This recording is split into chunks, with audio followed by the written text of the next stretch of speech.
बाद में हम तुम्हें दूसरा काम बताएंगे। वो भोजन करने बैठे थे तब तक विश्वामित्र ने अंधे का रूप धारण कर लिया। थोड़ी दूर हट करके बैठ गए, रोने लगे, आवाज लगाई, भैया आज हमें 4 दिन हो गए भोजन नहीं मिला, भूख के कारण मेरी जान जा रही है, अगर मेरी कोई आवाज को सुन रहा हो तो हमें भोजन दे दे। महाराज हरिश्चंद्र के कान में आवाज पड़ी, एक बात सोची है कि हमें तो 3 ही दिन हो गए और अंधे को 4 दिन हो गए, चलो हम नहीं खाएंगे। अपना भोजन उठाया, दे दिया। दूसरा दिन हुआ, उतना ही काम फिर से किया। मैत्र ने जब भोजन दिया तो विश्वामित्र जी कोढ़ी का रूप धारण करके रोने लगे। कहने का मतलब मेरा एक 2 दिन नहीं बल्कि 26 दिन हो गए हरिश्चंद्र के पेट में अन्न का दाना नहीं जाने दिया। शरीर सूख करके कांटा हो गया। एक जगह पर बैठ जाते तो उठने की हिम्मत नहीं होती। मैत्र नजदीक आ गया और जवाब दिया, हरिश्चंद्र मैंने भूल कर दी, जो अब तुम्हें खरीद करके दिया है। तुम तो इतने बड़े हरामी हो, कोई काम ही नहीं करते, सारे दिन भोजन में लगे रहते हैं। बोले महाराज अभी मुझे क्या करना है? बोले ये घड़ा उठाओ, जल लेके आना।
को अपने सर पर रख लेते तो बैठे क्या देखा।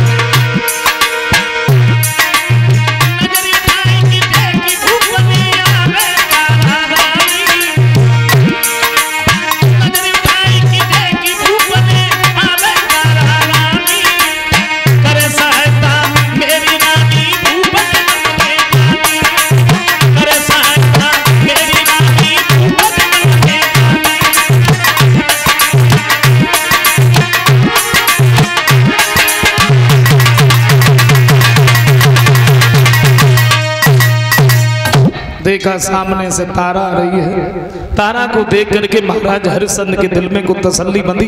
एक बात सोची, ये तो मेरी रानी है, इसने एक दिन ये कसम खाई थी कि हम तुम्हारे सुख और दुख में साथ देंगे। ये एक दिन मेरे साथ में बिक गई तो आज मेरा घड़ा भी उठवा देगी। तब तक तारा सामने पहुंची और तारा ने देखा तो पहचान लिया, महाराज आप तो इतने कमजोर हो गए, क्या रोहितास की याद में तुमने भोजन नहीं किया? जवाब दिया तारा, सुख तो हमारा तुम्हारा उसी दिन से छूट गया था जब हम और तुम काशी में आके बिके थे। तारा, मेरे शरीर में शक्ति नहीं है। महाराज हरिश्चंद्र ने एक इशारा किया, तारा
तुम मेरा घड़ा उठवा। तारा बोली महाराज माफ करना, घड़ा उठवाना तो बहुत बड़ी बात है, मैं तो तुम्हारे घड़े से हाथ भी नहीं लगा सकती। क्या क्या तुम मेरी रानी नहीं हो? क्या तुमने ये कसम नहीं खाई थी कि हम तुम्हारे सुख और दुख में साथ देंगे? क्या अलग रहने से दिल भी अलग हो जाता है? तारा बोली महाराज बात वो नहीं है, बात सिर्फ इस बात की है तुम्हारे हाथ में तो मैत्र का घड़ा है, मेरे हाथ में ब्राह्मण का घड़ा है। और जरा सोचो हमने तुम्हारे घड़े से हाथ भी लगाया तो मैं अपवित्र हो जाऊंगा, पर मैं ब्राह्मण के घर में कैसे जाऊंगी? इसलिए महाराज मैं तुम्हें एक उपाय बता रही हूँ। तारा बोली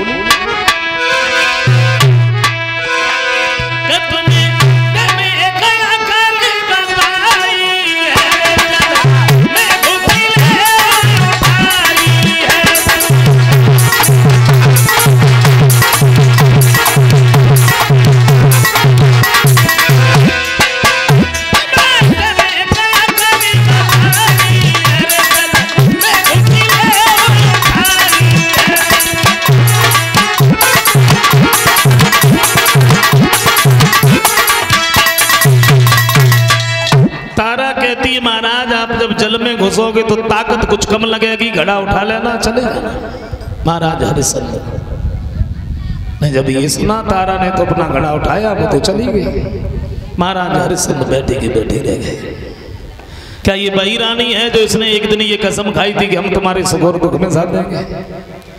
क्या ये वही रानी है जो एक दिन इसने जो मेरे साथ में बिक गई? आज मेरा घड़ा नहीं उठवाया। शायद पहले इसका कोई स्वार्थ था हमसे, कोई मतलब था, कोई मतलब तो रहा नहीं, इसने इसलिए मेरा घड़ा नहीं उठवाया। सोचते रहे, उसके बाद में जैसे तैसे घड़ा उठा तो लिया। शरीर में इतनी शक्ति नहीं थी उस घड़े को घर तक ले आते, ठोकर लगी, घड़ा जमीन पर गिर पड़ा, टूट गया। रीते हाथों महाराज हरिश्चंद्र मेहतर के पास पहुंचे और मेहतर ने देखा तो पूछ लिया, हरिश्चंद्र जी महाराज घड़ा कहाँ? बोले महाराज वो घड़ा तो टूट गया। टूट गया? मैंने बात बड़ी भूल कर दी जो हम तुम्हें खरीद करके ले आए। अगर मैं पहले जानता इतने बड़े हरामी हो मैं तुम्हें नहीं खरीदा। अब ये काम तुमसे नहीं होगे। ये मेरी लाठी उठाओ, मरघट पर जाओ, कफन उगारो और एक बात का ध्यान रखना, बिना टका के कोई भी मुर्दा न जले। और सुनो, तुमने जो घड़ा तोड़ दिया है ना, इसी बात को लेकर के तुम्हें आज भोजन भी नहीं दिया जाएगा। लाठी उठाई, मरघट पर पहुंच गए। उधर ब्राह्मण ने तारा से एक बात कही, तारा जब से तुम्हें और तुम्हारे बच्चे को खरीद के लाए वो तो सारे दिन खेलने में लगा रहता है, उससे ये कहो कि बगीचे में चला जाए, पूजा के लिए फूल ले आए। तारा ने बुला लिया, बेटा हम लोग स्वतंत्र नहीं हैं बल्कि परतंत्र हैं, तुम बगीचे में चले जाओ। तो देर नहीं की, तुम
बगीचे में पहुंचे हैं रोहितास, तो क्या देखा, एक बड़ा सुंदर पुष्प खिला। देर नहीं की,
रोहितास को सर्प बनकर के डस लिया।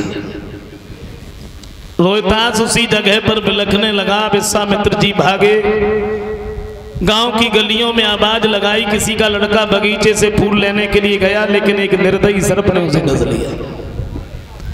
जिस किसी का भी हो अपने बच्चे को ले जाए। तारा भोजन बना रही थी,